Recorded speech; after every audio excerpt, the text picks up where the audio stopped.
శ్రీరామ రామ రామేతి రమే రామే మనోరమే సహస్రనామ తత్తుల్యం రామనామ వరాననే శ్రీరామ రామ రామేతి రమే రామే మనోరమే సహస్రనామ ఓం భద్రం కర్ణేభి శృణుయామ దేవాః భద్రం పశ్యేమాక్షభిర్యజత్రాః స్థిరైరంగైస్తుష్టువాగంసస్తనూభిః వ్యసేమ దేవహితం యదాయుః స్వస్తి న ఇంద్రో వృద్ధశ్రవాః స్వస్తి నః పూషా విశ్వవేదాః స్వస్తి నస్తార్క్ష్యో అరిష్టనేమిః స్వస్తి నో బృహస్పతిర్దధాతు.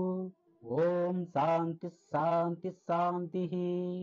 ఓం నమో భగవతే వాసుదేవాయ నమః. ఉపనిషద్ దర్శనం వచన పఠనం. అథర్వ వేదాంతర్గత ఉపనిషత్తులలో 4వది అథర్వ శిరోపనిషత్. శ్లోకం. అథర్వ శిరసామర్ధమనర్ధ వ్రాత సూచకం సర్వధార మనాధారం స్వమాత్రం త్రైపదాక్షరం. ప్రథమః ఖండః. పూర్వం ఒకనాడు దేవతలంతా రుద్రుడు నివసించే స్వర్గలోకానికి వెళ్ళారు. అక్కడ కొలువున్న మహారుద్రుడికి నమస్కరించి, స్వామి నీవెవరు, దయచేసి నీ గురించి చెప్పు అని ప్రశ్నించారు. అప్పుడు రుద్రుడు వారితో, దేవతలారా, అందరికన్నా ముందు ఉన్నవాడిని నేనొక్కడినే. అప్పుడు ఇప్పుడు భవిష్యత్తులో కూడా నేను శాశ్వతంగా ఉంటాను. నాకన్నా వేరైన వాడెవరూ లేడు అని సమాధానం చెప్పాడు. ఈ విధంగా దేవతలకు సమాధానం చెప్పిన రుద్రుడు తిరిగి వారిని సంతోషపెట్టడం కోసం అక్కడి నుంచి బయలుదేరి అంతరిక్షంలోకి వెళ్ళాడు. అక్కడ దిక్కుల మధ్య నిలబడి వారితో ఇలా సంభాషించాడు. ప్రియమైన దేవతలారా, నిత్యం ఉండే నేను త్రికాలాలకి అతీతమైన వాడిని. నేనే పరబ్రహ్మని. చక్షువు, వాక్కు, శ్రోత్రం, మనస్సు లాంటి ఇంద్రియాలన్నీ నేనే. ఊర్ధ్వ దిక్కు, అధో దిక్కు, 4 దిక్కులు, దిశలు కూడా నేనే. అలాగే స్త్రీ, పురుష, నపుంసక రూపాలు నేనే. సావిత్రి, గాయత్రి, త్రిష్టప్, అనుష్టప్, జగతి ఛందస్సులు కూడా నేనే. అగ్నుల్లో గార్హపత్యాగ్ని, దక్షిణాగ్ని, అహవనీయాగ్నిని కూడా నేనే. గోస్వరూపంతో, గౌరీ రూపంతో ఉన్నది నేనే. అధికుడిని, జ్యేష్ఠుడిని, శ్రేష్ఠుడిని, తేజోస్వరూపుడిని కూడా నేనే. ఋగ్వేద, యజుర్వేద, సామవేద, అధర్వణ వేదాలు, ఓంకారం ఇవన్నీ నా స్వరూపాలే. అలాగే నశించే అనగా క్షరం వాడిని, రహస్యంగా ఉండేవాడిని, అరణ్యాన్ని, పుష్కరాన్ని కూడా నేనే. అగ్రభాగంలో, మధ్య భాగంలో, ముందు భాగంలో, అలాగే 10 దిక్కుల మధ్య ఉన్న భాగంలో, వీటి మధ్య లేని భాగంలో జ్యోతి స్వరూపంతో ఉన్నది నేనే. ఇలా ఒక్కడిగా అన్నిటా ఉన్న నన్ను అందరూ సేవిస్తున్నారు. ఎవడైతే ఈ విధంగా నా గొప్పతనాన్ని తెలుసుకుంటాడో అలాంటివాడు దేవతలందరి గురించి తెలుసుకున్నవాడవుతాడు.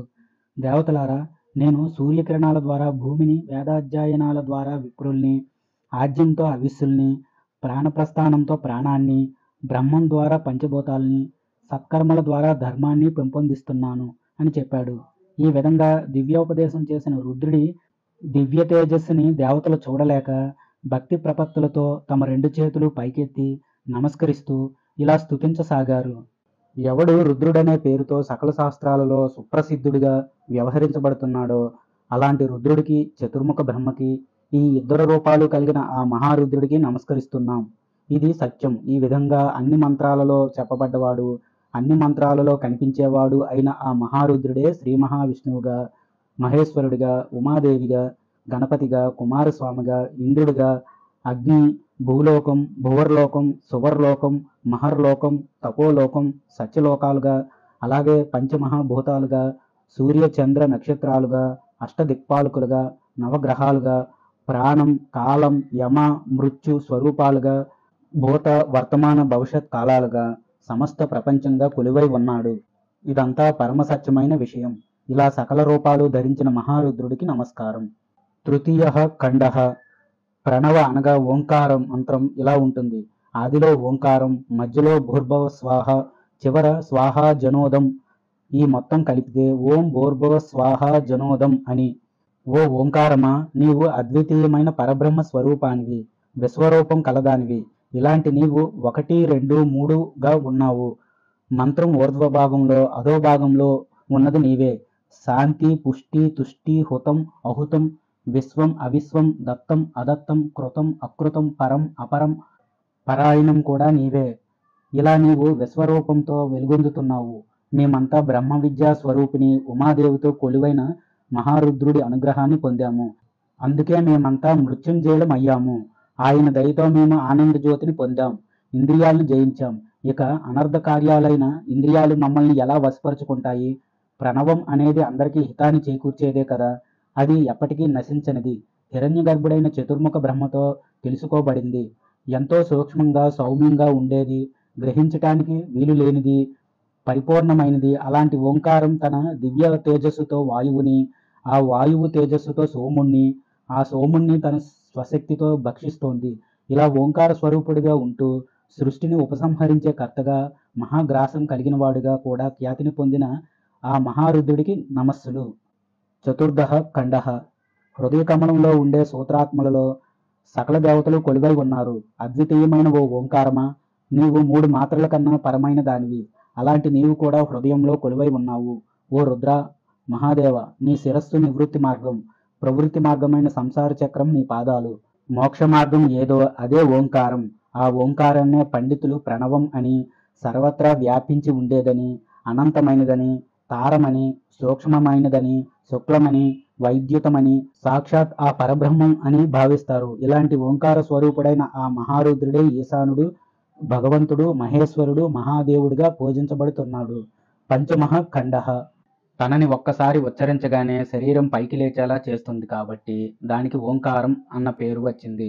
అలాగే దీన్ని ఉచ్చరించగానే, అలా ఉచ్చరించిన బ్రహ్మవిధులకు ఋగ్యజుస్సామాధర్వణ వేదాల్ని, షడంగాలని, జపయజ్ఞంలో పరబ్రహ్మని వారు పొందేలా చేస్తుంది. కనుకనే ఇది ప్రణవం అని ప్రసిద్ధి చెందింది. ఇక ఈ ఓంకారానికి సర్వవ్యాపి అన్న పేరు ఎందుకు వచ్చింది అంటే, దాన్ని ఉచ్చరించిన వెంటనే నువ్వుల్లో మాంసం ముద్దలో నూనె వ్యాపించినట్టుగా అది సకల లోకాల్లో వ్యాపిస్తుంది. శాంత స్వభావం కలిగిన ఓంకారం వాతప్రోతమైన జగత్తు మొత్తం వ్యాపించి ఎప్పుడు జనన మరణాలన్నవి లేకుండా ఉంటూ ఉంటుంది. అందుకే దీనికి సర్వవ్యాపి అన్న పేరు వచ్చింది. ఇక ఓంకారానికి అనంతం అన్న పేరు ఎలా వచ్చిందంటే, ఓంకారాన్ని ఎప్పుడైతే ఉచ్చరిస్తామో అప్పుడు దాని ఆద్యాంతాలు ఎవరికీ తెలియటం లేదు. అలాగే 10 దిక్కుల ఆద్యాంతాలు ఎవరికీ తెలియటం లేదు. వాటి ఆద్యాంతాలు కూడా కనబడటం లేదు. అందుకే దాన్ని అనంతం అన్నారు. ఓంకారాన్ని తారం అంటున్నారు. ఎందుకంటే దాన్ని ఉచ్చరించగానే అది గర్భ, జన్మ, జరా, మరణ రూపమైన సంసార భయం నుంచి తరింపజేస్తుంది. అందుకే అది తారం అని ప్రసిద్ధి చెందింది. ఇక దానికి సూక్ష్మ అన్న పేరు ఎలా వచ్చిందంటే, ఓంకారాన్ని పలికిన వెంటనే అది సూక్ష్మం, అతి పెద్దది అయిన పంచభూతాల శరీరాన్ని తన అధీనంలోకి తెచ్చుకుంటుంది. అందుకే దాన్ని సూక్ష్మం అన్నారు. శుక్లం అన్న పేరు కూడా ఓంకారానికి ఉంది. ఎందుకంటే ఓంకారాన్ని ఉచ్చరించిన వెంటనే దాని ధ్వని బయటకు వచ్చి అజ్ఞాన కారణమైన ద్వైతభావాన్ని నశింపజేస్తుంది. అందుకే దాన్ని శుక్లం అని వ్యవహరిస్తున్నారు. ఓంకారానికి వైద్యుతం అన్న పేరు కూడా ఉంది. ఇది ఎలా వచ్చిందంటే, ఓంకారాన్ని పలికిన వెంటనే అది ఘోరమైన అజ్ఞానాంధకారాన్ని తొలగించి శరీరమంతా జ్ఞానప్రకాశంతో నింపివేస్తుంది. అందుకే దాన్ని వైద్యుతం అన్నారు. పరం బ్రహ్మ అని ఓంకారానికి మరో పేరు. ఇది ఎలా వచ్చిందంటే, దాన్ని ఉచ్చరించిన వెంటనే అది జ్ఞానాన్ని వృద్ధి చేస్తుంది. అందుకే దాన్ని పరం బ్రహ్మ అన్నారు. ఇక ఏకహ అని ఓంకారాన్ని ఎందుకన్నారంటే, ఎవడు సృష్టి స్థితి లయాల్ని చేయగలుగుతున్నాడో, ఎవడు లోకాలన్నిటినీ అంత్యకాలంలో తనలో లయం చేసుకుంటున్నాడో అతడే ఏకహ అని చెప్పబడ్డాడు. ఆ ఒక్కడే ప్రణవ స్వరూపుడు. అందుకే ఓంకారాన్ని ఏకహ అని కూడా వ్యవహరిస్తారు. ఓంకార స్వరూపుడైన రుద్రుడు ఒక్కడిగానే చెప్పబడుతున్నాడు. ఎందుకంటే నిజంగా రుద్రుడు ఒక్కడే. ఆయన కన్నా ముందు మరెవ్వడూ లేడు. ఆయనే ఈ సకల సృష్టిని పాలిస్తున్నాడు. ఈ సృష్టి మొత్తాన్ని నియమించే శక్తి కలిగినవాడు, ఉత్పాదన శక్తి కలిగినవాడు కూడా రుద్రుడే. ఓ ప్రజలారా, అలాంటి రుద్రుడు సర్వవ్యాపకుడై అంత్యకాలంలో సకల లోకాలని తనలో ఉపసంహరించుకుంటున్నాడు. అలా చేయటం ద్వారా వాటిని రక్షిస్తున్నాడు. అందుకే రుద్రుడు ఒక్కడే అని చెప్పబడ్డాడు. ఈ రుద్రుడినే ఈశానుడు అంటారు. ఎందుకంటే ఆయన ఈ సకల లోకాలని గొప్ప వైభవం కలిగిన అవిద్యతో నిండిన నియమశక్తులతో పాలిస్తున్నాడు. అంతేకాక ఈ సకల జగత్తుకి స్వయం ప్రకాశానందాత్మ రూపుడిగా కూడా ఉన్నాడు. అందుకే ఆయన ఈశానుడయ్యాడు. అలాంటి ఈశానుడిని దేవతలమైన మేమంతా ఎంతో భక్తిగా స్తుతిస్తాం. మా స్తోత్రాలు ఎలాంటివంటే, అవి పాలు పితకకుండా ఉన్న గోవు లాంటివి. రుద్రుడు భగవాన్ అని కూడా పిలువబడ్డాడు. ఎందుకంటే ఆయన సృష్టిలో ఉన్న సకల వస్తువుల్ని దర్శించటం వల్ల సాధకులకి బ్రహ్మజ్ఞానాన్ని కలిగించి వారికి జీవ బ్రహ్మైక్య స్థితిని ప్రాప్తింపజేయటం వల్ల ఆయన భగవాన్ అని కీర్తించబడ్డాడు. ఇక మహేశ్వరుడనే పేరు కూడా ఆయనకుంది. అది ఎలా వచ్చిందంటే, ఈ సమస్త లోకాలని తన ఉదరంలో లయం చేసుకుని నిత్యం సకల లోకాలని సృష్టిస్తూ పోషిస్తూ ఉండే పరమాత్మ ఆయనే కాబట్టి మహేశ్వరుడని పిలువబడ్డాడు. స్వామిని మహాదేవుడని కూడా అంటారు. ఎందుకంటే సకల యోగులు, మునీశ్వరులు సృష్టిలో ఉన్న అన్ని పదార్థాలని వదిలిపెట్టి బ్రహ్మజ్ఞానం అనే గొప్ప ఐశ్వర్యం కోసం ఆయన్ని స్తుతిస్తారు కాబట్టి రుద్రుడిని మహాదేవుడు అంటారు. లోక ప్రసిద్ధమైన ఆ ఓంకారమే రుద్రుడి చరిత్ర. ఇలా ఓంకార రూపుడైన రుద్రుడు సమస్త దిక్కులలో వ్యాపించాడు. ఆశ్చర్యకరంగా ఆయనే అందరికన్నా ముందు జన్మించాడు. అంతేకాదు ఈ బ్రహ్మాండ గర్భం లోపల కూడా ఆయనే ఉన్నాడు. ఆ రుద్రుడే పుట్టినవాడుగా, పుట్టబోయేవాడుగా, ప్రత్యక్ష స్వరూపుడిగా, విశ్వతోముఖుడిగా కూడా ఉన్నాడు. ఆయనకి అన్ని వైపులా నేత్రాలున్నాయి. అంతటా ముఖాలు, బాహువులు, పాదాలు ఉన్నాయి. తన దివ్యమైన చేతులతో వివిధ రకాల శబ్దాలని ఆయన చేస్తున్నాడు. ఆయనకి పంచమహాభూతాలతో సంబంధం ఉంది. ఇలా అంతరిక్షాన్ని, భూలోకాన్ని సృష్టిస్తూ మహాదేవుడిగా, ఆదిదేవుడిగా రుద్రుడు వెలుగొందుతున్నాడు. ఆత్మస్వరూపుడు, ఓంకార స్వరూపుడు అయిన ఆ రుద్రుడిని అందరూ ఉపాసించాలి. ఏ వాక్యాలతో ఆయన గురించి చెప్పామో వాటినే గ్రహించాలి.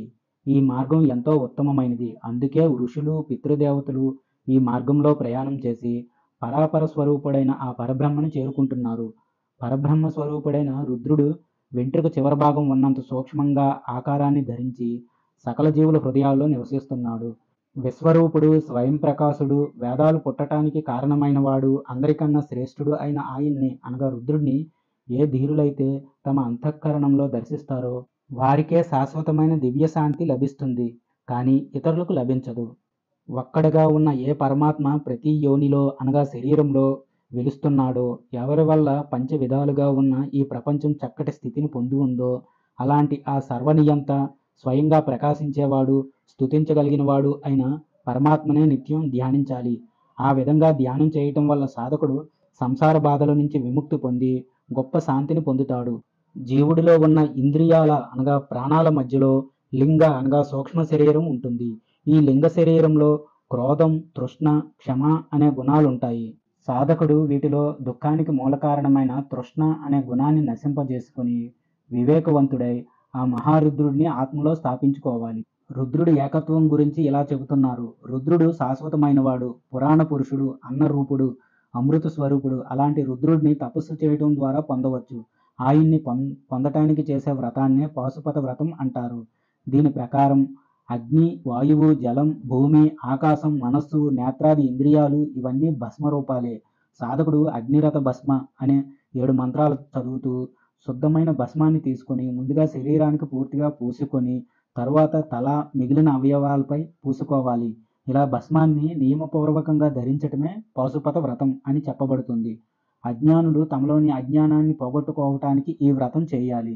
ఏ విప్రుడైతే ఈ అథర్వ శిరోపనిషత్తుని శ్రద్ధగా అధ్యయనం చేస్తాడో ఆ విప్రుడు అగ్నిలాగా, వాయువు, సూర్యుడు, చంద్రుడిలాగా పవిత్రుడవుతాడు.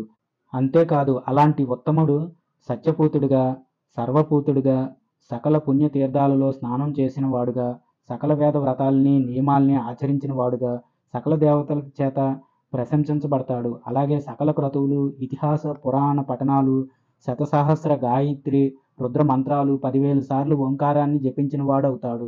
ఎవడైతే ఈ అథర్వ శిరోపనిషత్తుని ఒక్కసారి పఠిస్తాడో అతడు తనకు పూర్వం 10 తరాల వారిని, తరువాత 10 తరాల వారిని తరింపజేసిన వాడవుతాడు. అంతేకాదు తనకి కనుచూపు మేరలో ఉన్న ప్రాంతమంతా పవిత్రం చేయగలుగుతాడు. ఈ విధంగా ఈ ఉపనిషత్తు గొప్పతనం గురించి భగవంతుడైన అథర్వ పురుషుడు చెప్పబడ్డాడు. పరమ పవిత్రమైన ఈ అథర్వ శిరోపనిషత్తుని ఒక్కసారి పారాయణ చేసినవాడు పవిత్రుడు, కర్మణ్యుడు, శుచివంతుడు అవుతాడు. 2 సార్లు పారాయణ చేసినవాడు గాణాపత్యాన్ని పొందుతాడు. ఇక 3వసారి పారాయణ చేసినవాడు ఆనంద స్వరూపుడైన ఆ పరమాత్మని చేరుకుంటాడు. ఇది సత్యం. ఏ రుద్రుడైతే అగ్నిలో, నీటిలో, ఓషధుల్లో, లతల్లో వ్యాపించి ఉన్నాడో అలాగే ఈ సకల భువనాలని నిర్మించాడో అలాంటి రుద్రుడికి నమస్కారం. పూర్వం అథర్వ మునిని ఒక మహర్షి శపించాడు. ఆ శాపం ఏమిటంటే, ఇప్పుడే నాకు శత్రువని ఈ అథర్వ మహర్షి తల ఊడి క్రింద పడిపోగాక, అలాగే అతడి హృదయం కూడా క్రింద పడిపోగాక అని. అథర్వముని ఆ మహర్షి తనకిచ్చిన శాపం విని యోగశక్తితో తన శరీరంలోంచి ముందుగానే బయటికి వచ్చేశాడు. వెంటనే మహర్షి శాపం ప్రకారం అథర్వుడి తల, హృదయం తెగి క్రింద పడ్డాయి. అలా క్రింద పడ్డ తన తలని క్రిందే ఉన్న హృదయంతో అనుసంధానం చేసిన అథర్వుడు సూక్ష్మ శరీరంతో తిరిగి అందులోకి ప్రవేశించాడు. దాంతో ఆయన శరీరం యథాస్థితికి వచ్చింది. ఈ అథర్వుడు నిత్యం ప్రాణోపాసన చేయటం వల్ల ఆయనకి పవమానుడు అన్న పేరు వచ్చింది. ఆయన తాను చేసిన ప్రాణోపాసన మహిమతోనే క్రింద పడ్డ తన తలని, హృదయాన్ని తిరిగి తన శరీరంలోకి చేర్చగలిగాడు. అందుకే ఆయనకి అథర్వశిరుడు అన్న ఖ్యాతి కలిగింది. అలాంటి అథర్వశిరుడి చేత దర్శించబడ్డ మంత్రాలన్నీ అథర్వశిరో మంత్రాలుగా వ్యవహరించబడుతున్నాయి. ప్రాణ విద్యోపాసకుడైన ఆ అథర్వుడు నన్ను అన్ని విధాలా రక్షించుగాక. నాకు అన్నాన్ని, బ్రహ్మ విద్యని, మోక్షాన్ని ప్రసాదించుగాక. అథర్వ వేదాంతర్గత ఉపనిషత్తులలో 4వది అయిన అథర్వ శిరోపనిషత్తు సమాప్తం. స్వస్తి. జయ శ్రీరామ.